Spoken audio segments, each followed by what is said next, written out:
Pada talk show inspirasi kali ini, kita akan mewawancarai Ibu Pendeta Monica dengan bertemakan siap menjalankan misi. Mau tahu gimana serunya talk show kali ini? Jangan kemana-mana ya, tetap di sini.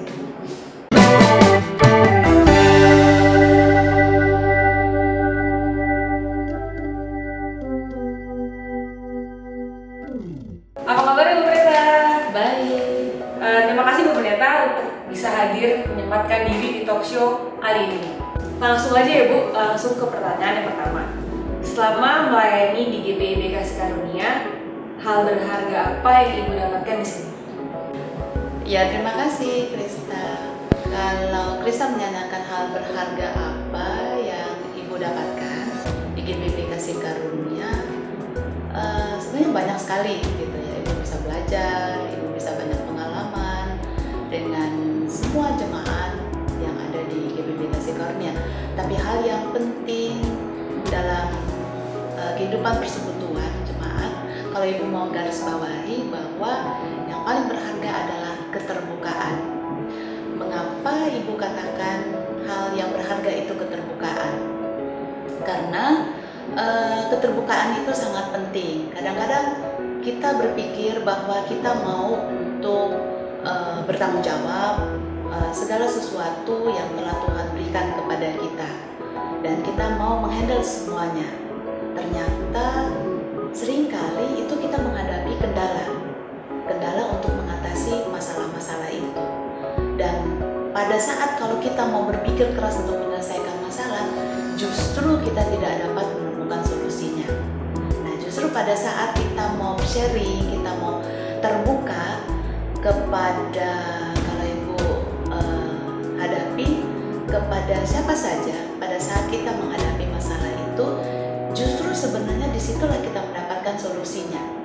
Jadi keterbukaan untuk saling bekerja sama, bergandengan tangan, menyelesaikan segala permasalahan. Dengan keterbukaan itu, pasti masalah apapun itu bisa terselesaikan. Itu sih yang hal berharga yang Ibu dapatkan selama Ibu berjemaat di GPIB Kasih Karunia. Untuk pertanyaan kedua, masalah apa yang Ibu jumpai di sini dan bagaimana cara Ibu menyikapi permasalahan-permasalahan yang ada? Ya, kalau kesulitan yang Ibu hadapi pada waktu Ibu masuk di GPIB Kasih Karunia adalah mengenai pembangunan gereja. Ya, masalah dengan pembangunan gereja itu ternyata tidak sesimpel apa yang bisa kita lihat bahwa hanya sekedar untuk pembangunan gereja, mengenai dana dan sebagainya. Tetapi di sini ada hal spiritual yang memang sebenarnya itu yang melatar belakangi supaya semuanya itu bisa terselesaikan dengan baik. Karena kalau kita lihat bahwa membangun gereja itu bukan satu hal yang mudah ya.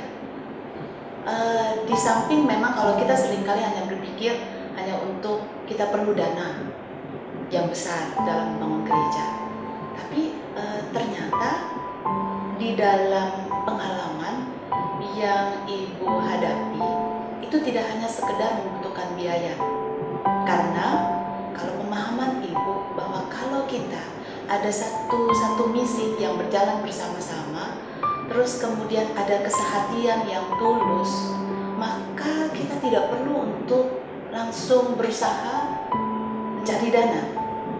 Tetapi di situ kita yakini dalam iman, kalau kita hidup benar dalam persekutuan itu, maka berkat Tuhan itu akan mengalir dengan begitu saja. Mengalir, dan juga dari manapun juga dia akan datang. Tanpa kita tahu, tanpa kita minta, tanpa kita harus berpikir keras begitu, tapi itu langsung datang dengan begitu saja. Dan di sini hal yang penting itu bagaimana kita harus membereskan dulu mengenai persekutuan itu sendiri dan niat di dalam membangun akan rumah Tuhan itu sendiri. Nah, banyak masalah pada waktu Ibu datang ke GPIB Kasih Karunia. Ternyata Tuhan melihat di sini bahwa inilah kendala-kendala yang harus dibereskan terlebih dahulu. Dan survei membuktikan bahwa setelah masalah-masalah itu selesai, memang kalau dipikir kita dana agak kurang, tetapi kita berusaha, begitu ya. Pada saat kita menyelesaikan masalah-masalah itu satu persatu, khususnya untuk niat yang tulus dalam mengelola akan keuangan yang artinya berkat Tuhan yang Tuhan berikan kepada kita, itu sungguh luar biasa. Dan keterbukaan tadi yang Ibu katakan, bahwa dengan keterbukaan tidak hanya untuk merasa bahwa diri mampu gitu, dan merasa bahwa hanya sebagian orang yang bisa untuk membangun gereja ini, maka itu akan tertutup berkat Tuhan.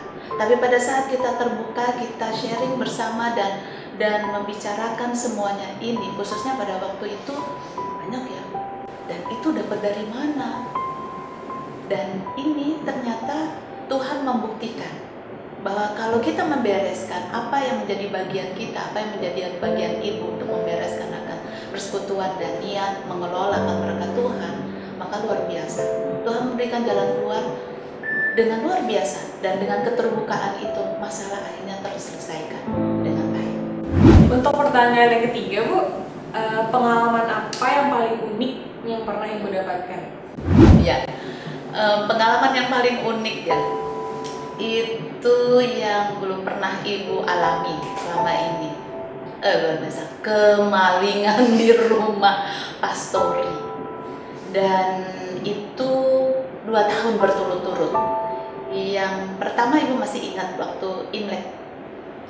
Setelah Imlek itu, dan yang luar biasa adalah yang diambil itu di dalam rumah. Jadi itu rupanya kan kami tidak ada terali di pastori, dan kemudian jadi malingnya itu masuk dari jendela, kemudian masuk sampai di dalam kamar Ibu dan suami Ibu itu dalam keadaan tidur nyenyak, dan tidak ada sama sekali kami bangun. Dan ada orang tua Ibu juga di kamar, dan pintu kamarnya terbuka, dan semua yang tinggal di Ibu, yang membantu Ibu juga ada, dan semuanya itu tidak ada yang terbangun sampai pagi. Kemudian ya, ceritanya panjang, tapi yang paling Ibu ingat itu, ini setelah tahun pertama, setelah Imlek, kemudian tahun berikutnya 3 kali dalam 1 bulan, berturut-turut dalam 1 bulan. Dan itu baik yang ada melalui pintu, melalui jendela, melalui genteng, dan dalam berbagai cara mereka masuk. Tapi yang paling unik itu adalah pada kali pertama mereka mengambil apa? Ada 3 tas Ibu yang diambil. Ada yang kebetulan pada waktu itu Ibu habis pimpin. Dan di dalam tas itu berisi Alkitab semuanya. Ada yang di luar, ada di ruang tamu, ada yang di dalam kamar. Mereka ambil semuanya 3-3-nya tas itu. Nah, itu yang paling unik. Terus kemudian Ibu katakan, apa ya? Kenapa mereka mengambil justru bukan barang-barang yang lain? Memang barang yang lain ada. Waktu itu DVD, kemudian laptop juga pas ada di atas meja, HP juga diambil. Nah, tapi kemudian yang paling unik, kenapa yang diambilnya tas itu ya? Apa mereka tidak membuka bahwa itu Alkitab? Atau mereka berpikir bahwa di dalam itu karena berat, uang kali ya banyak di dalamnya. Tetapi Ibu katakan bahwa biarlah dengan 3 Alkitab itu, biarlah itu tidak sia-sia, biarlah mereka membaca Alkitab itu dan mereka bertobat dengan cara mereka. Jadi Ibu hanya mendoakan saja. Itu yang pengalaman paling unik. Tidak pernah Ibu dicuri di dalam rumah. Sekali dicuri, akhirnya 1 kali tahun pertama, dan yang 2 kali itu 3 kali, berarti 4 kali Ibu mengalami kecurian di dalam rumah. Tetapi puji Tuhan semuanya selamat. Untuk pertanyaan nomor 4, apa harapan Ibu yang belum tercapai bagi jemaat GBB Kasih Karunia? Iya, harapan yang belum tercapai ya, sebenarnya Ibu itu konsentrasi pada saat sekarang ini untuk pemilihan penatua dan diaken. ibu sudah harus mempersiapkan karena tahun ini adalah tahun yang penting untuk pemilihan penatua dan diaken, dan diharapkan untuk siapa yang terpilih menjadi penatua dan diaken itu dia bisa menimbang antara penatua dan diaken. Dan harapan ibu bahwa pemuda-pemuda kita itu banyak yang potensial gitu ya, yang untuk bisa dipilih menjadi penerus untuk GBB Kasih Karunia. Pelayanan PH dan PT yang selama ini untuk 3 tahun ini ya, itu sebenarnya harapan ibu tuh ingin untuk punya persiapan khusus sebenarnya dengan kalian secara langsung gitu sebagai pengurus ya, persiapan untuk materi, untuk ibadah gitu ya, karena biasanya itu secara langsung oleh pendeta gitu ya. Nah, walaupun ibu senang ya kalau di sini sudah ada pembinanya ya, pembimbingnya untuk materi, tapi yang harapan ibu itu ingin untuk ibu itu sebenarnya untuk tahun ini ibu ingin untuk jadwalkan untuk pengurus itu atau yang pengajar ya, pengajar untuk PT itu bisa mendapatkan persiapan dari ibu langsung, dan itu yang belum terwujud gitu ya, untuk persiapan itu karena terus terang PH dan PT itu belum secara langsung ibu tangani selama ini. Itu harapan ibu. Dan kemudian kalau tadi pemilihan penatua diaken ya, ibu sudah mempersiapkan diri dan tiba ibu dipanggil untuk langsung diutus untuk ke Magelang. Jadi itulah harapan-harapan yang memang belum tercapai, tetapi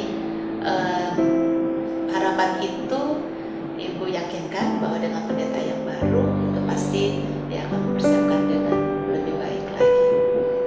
Yang kelima Bu, untuk bertugas melayani di tempat yang baru yang di Magelang, apakah ibu punya persiapan khusus untuk melayani di sana? Persiapan khusus ya, kalau ibu tidak ada sih persiapan khusus, hanya sebagai pendeta memang harus mempersiapkan diri untuk selalu memahami akan tata gereja. Itu yang terpenting.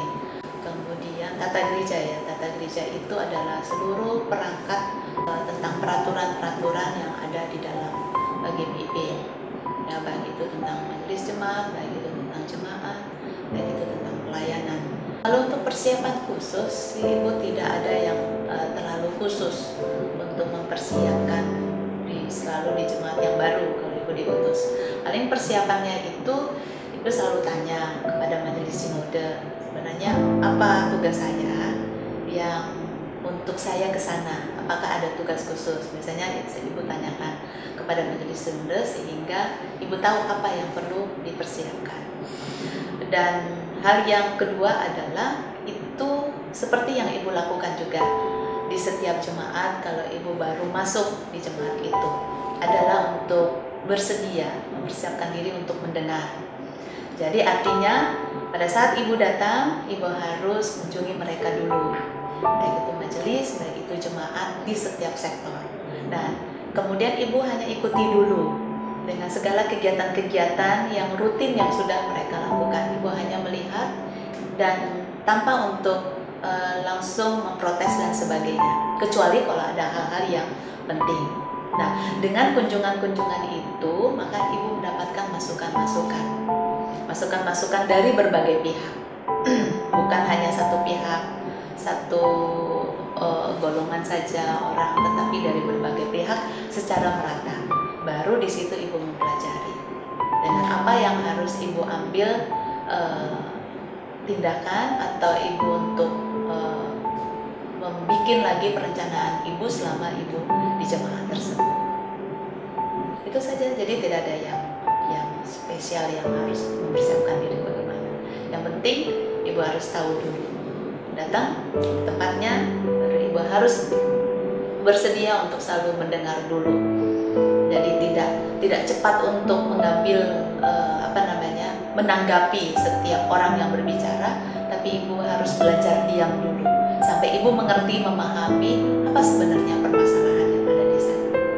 Untuk yang keenam, bagaimana cara ibu menyesuaikan diri dengan jemaat-jemaat yang baru, dan apakah ibu punya harapan khusus bagi jemaat di sana?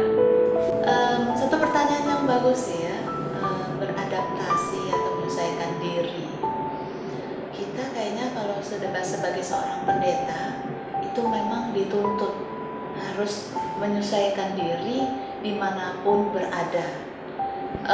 Suka atau tidak suka, senang atau tidak senang, itu dia harus menerima, dia harus melihatnya ya dengan senyum saja, dia dengan harus menerima dulu dengan apa adanya, ya, dengan masing-masing jemaat itu yang tidak bisa juga kita untuk mengharapkan jemaat ini harus begini, mengharapkan tinggi-tinggi itu rasanya bagi ibu tidak demikian. Artinya memang pertama adalah ibu yang harus bisa membawa diri dulu untuk ke setiap bagian. Nah, seringkali kalau misalnya untuk bagaimana dengan orang tua kan beda ya, kita masuknya berbicara dengan orang tua ya, kita harus memang menjaga diri, harus sopan, harus beretika dengan baik, harus selalu memperhatikan apa yang dibicarakan, dan itu biasanya paling senang untuk orang tua melihat kalau diperhatikan. Apa saja walaupun dia ngomong macam-macam, tapi kita harus memperhatikan dengan baik. Berarti kita menerimanya dia dengan sukacita, sehingga dia juga merasa bahwa dia itu didengarkan. Nah, itu yang terpenting. Kembali lagi tadi ibu katakan bahwa ibu kalau awal pertama ibu harus bisa lebih banyak diam dan memperhatikan daripada lebih banyak bicara gitu. Dan kadang-kadang nanti kalau misalnya lebih banyak bicara itu yang bisa salah ya, bisa salah.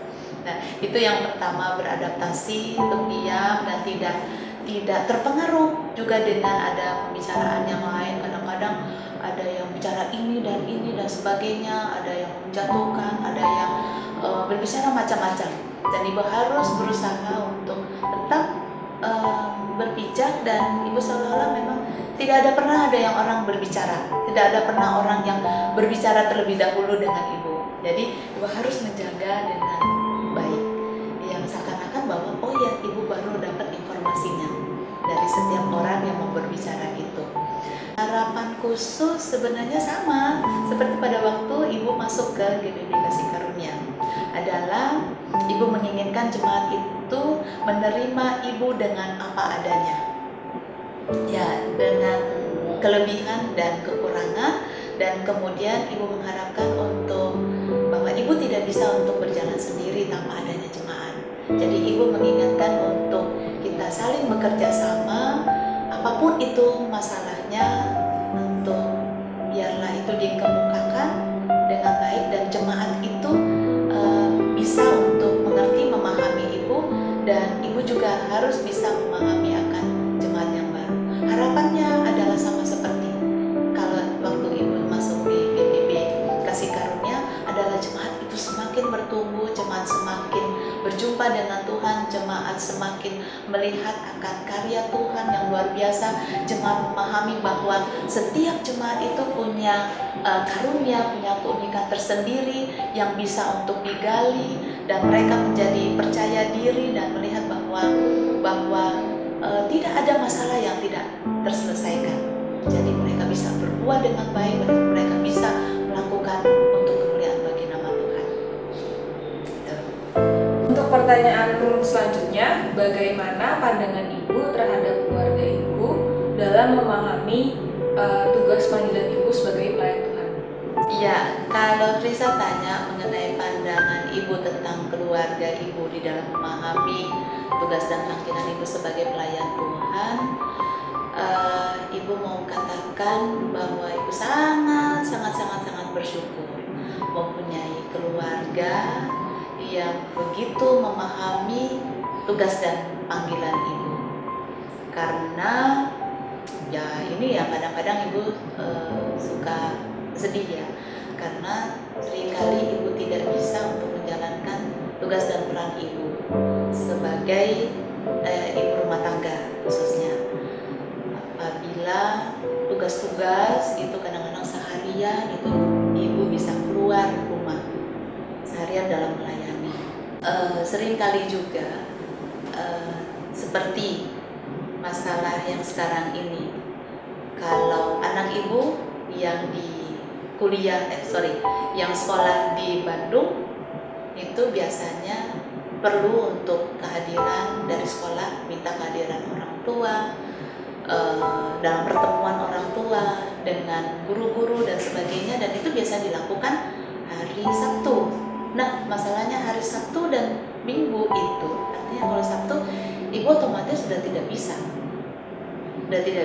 untuk datang ke sekolah, karena kalau di Bandung cukup jauh dan nggak bisa pulang pergi, dan besok ibu sudah harus melayani. Nah, tetapi ini yang ibu sangat senang bahwa suami ibu dan juga anak ibu itu mereka tidak pernah mengeluh, dan mereka selalu memahami tugas ibu. Nah, sehingga ibu sadari pada waktu mereka masih kecil, sehingga pada waktu itu ibu rasakan kalau pindah-pindah selama 3 tahun, mereka punya teman-temannya kan agak sulit ya di dalam beradaptasi dengan teman-temannya yang baru. Nah, sampai-sampai anak ibu yang pertama, ibu sengaja persiapkan dia untuk masuk di asrama. Karena dengan masuk yang di asrama, dia pasti 3 tahun itu tidak terputus gitu ya dengan teman-temannya, karena harus pindah, ikut ibu dan sebagainya. Nah, dengan demikian dia bisa bertemu dengan baik. Nah, tapi satu sisi ya ibu pun sedih gitu ya. Kadang-kadang peranan ibu tidak bisa melakukan itu, rasanya tidak baik, tetapi tidak bisa jalankan dengan baik. Tapi di satu sisi ibu selalu minta kepada Tuhan, biarlah Tuhan memberikan hikmat, Tuhan memberikan tuntunan Roh Kudus untuk memahami bahwa walaupun mereka itu tidak bisa terlayani dengan baik, tapi biarlah melalui dengan papanya, jadi perhatian dengan papanya, itu mereka tetap bisa merasakan kasih sayang yang utuh dari orang tuanya. Oleh karena itu saya sangat bersyukur mempunyai suami yang begitu cepat menghandle kalau pada saat-saat ibu tidak bisa. Sampai dia urusan untuk memasak, urusan untuk sekolah, mewakili orang tua, bahkan untuk mengantar apapun itu bisa diambil oleh suami ibu. Jadi ibu sangat bersyukur mempunyai keluarga yang sangat memahami akan profesi ibu, tugas ibu, yang walaupun ibu merasa dalam hati itu, aduh bagaimana ya, tidak bisa melakukan peranan sebagai seorang ibu tuh dengan utuh dan baik. Untuk pertanyaan terakhir, apakah ibu punya pesan khusus untuk jemaat GBIB Kasih Karunia dan terutama juga untuk teruna? Ya, untuk yang pertanyaan yang terakhir ini, ibu akan kutip satu ayat atau firman Tuhan yang terambil dari Filipi pasal 1 ayat 6 dan kemudian ayat 9 sampai ayat 10. Yang pertama ayat 6 itu dikatakan demikian: akan hal ini aku yakin sepenuhnya, yaitu Allah yang memulai pekerjaan yang baik di antara kamu akan meneruskannya sampai pada akhirnya pada hari Kristus Yesus. Kita pendeta pasti akan selalu berpindah-pindah tempat, dan pasti setiap pendeta itu mempunyai satu harapan bahwa apa yang sudah dilakukan oleh pendeta-pendeta sebelumnya itu adalah hasil daripada karya Tuhan yang Tuhan berikan di tengah jemaat GBIB Kasih Karunia, dan kemudian setiap pendeta itulah yang dipakai sebagai alatnya untuk membimbing dan membina setiap jemaatnya. Dan setiap periode pendeta-pendeta itu dia mempunyai situasi kondisi yang berbeda-beda sesuai dengan perkembangan yang terjadi di dalam setiap jemaat pada masa itu. Kita yakini bahwa yang memulai pekerjaan untuk pelayanan ini adalah Tuhan. Tuhan yang membentuk, Tuhan yang melembagakan akan jemaat GBIB Kasih Karunia ini. Oleh karena itu Tuhan yang memulai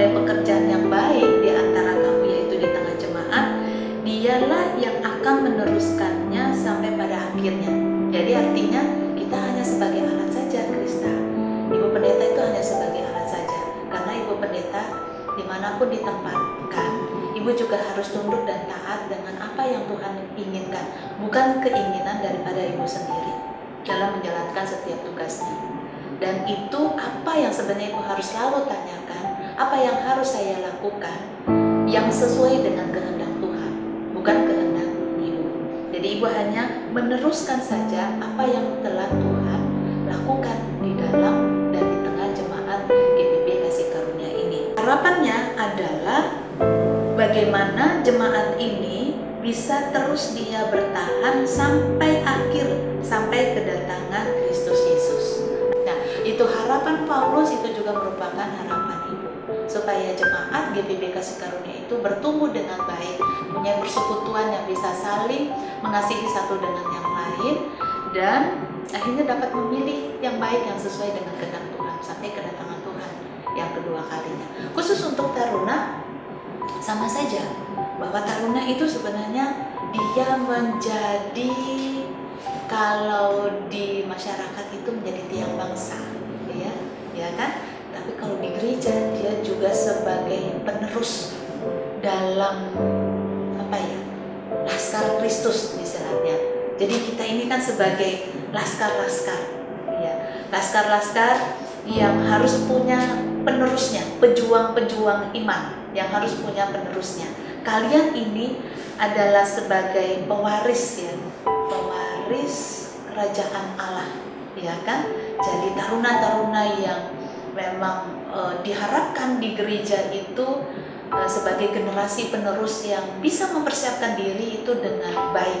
Nah, dengan baik itu berarti ibu mendoakan supaya kalian itu mendapatkan satu pengetahuan yang baik dan benar di dalam Tuhan, dan dapat memilih di dalam masa kalian ini sebagai taruna, memilih mana yang baik dan mana yang tidak baik, sehingga kalian itu menjadi anak-anak yang luar biasa, anak-anak yang bisa untuk memuliakan akan nama Tuhan, dan juga di dalam orang dengan orang tua, keluarga, dengan teman-teman kalian, dan juga bisa kalian itu berkarya, bisa mempunyai prestasi yang luar biasa. Dan yang terpenting adalah hikmat yang Tuhan berikan. Hikmat yang Tuhan berikan, ibu yakin bahwa kalian itu punya taruna-taruna yang pintar, yang hebat dan sebagainya.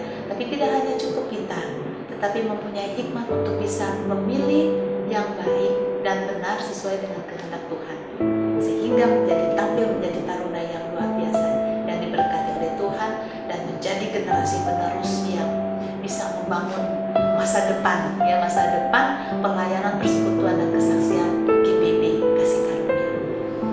Terima kasih Bu Pendeta untuk semua jawaban-jawaban yang indah, jawaban-jawaban yang sangat menginspirasi. Semoga di tempat yang baru di Magelang sana Ibu bisa semakin menjadi alat berkat Tuhan, dan semoga keluarga Ibu sehat-sehat terus, dan semoga waktu bersama keluarga jadi bertambah. Terima kasih Bu Pendeta.